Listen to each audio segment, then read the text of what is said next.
করবে তো নাকি মা? মায়ের মন নেই আজকে। মায়ের সাথে এক পুরো আমার ঝগড়া হলো ভিডিও করার আগে। কি নিয়ে বলো? কাপড় মেলা নিয়ে।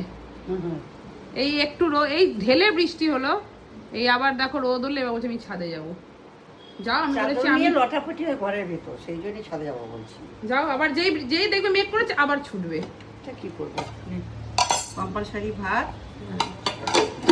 আর কি আছে দেখাও। এখানে হচ্ছে লাউয়ের খোসা ভাজা। লাউটা কালকে খেয়েছি, আজকে খোসাটা খাবো। ভালো নি নাকি? ভালো করেছো। না ফেলিনি, ভালো বললাম না, কচি আছে। আর এইটা হচ্ছে ঝিঙে পোস্ত। বাহ, ঝিঙে পোস্ত। আর কি আছে? এইটাই দেখাই, সেই বড়ি নিয়েছিল না, সে বড় বড় বড়িয়ারা, হ্যাঁ বহরপুর থেকে এনেছিল। এটা কি করব, নিয়ে টক করে দিয়েছি। এটাকে পেঁয়াজ দিয়ে মাখবো। পেঁয়াজ দিয়ে সর্ষে তেল দিয়ে মাখবে। হ্যাঁ, বড়ার মতো হবে। বড়িগুলোকে মাখবে। হ্যাঁ, খাবে। গন্ধ কিন্তু ভালোই উঠছে। কেন গো? এটারই বাবা গন্ধ বলছিল। হ্যাঁ, তখনই যখন করছিলাম তখনই তো বাবা ঢুকলো।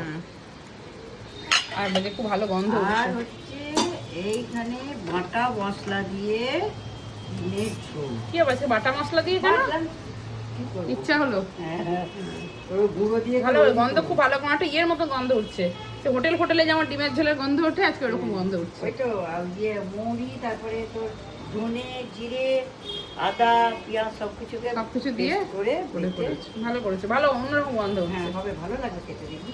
ঠিক আছে, চলো দেখিয়ে দিলাম আজকের আমাদের লাঞ্চ মেনু। টক তো প্রথমেই দেখিয়ে দিয়েছি। প্রথমেই দেখিয়েছি।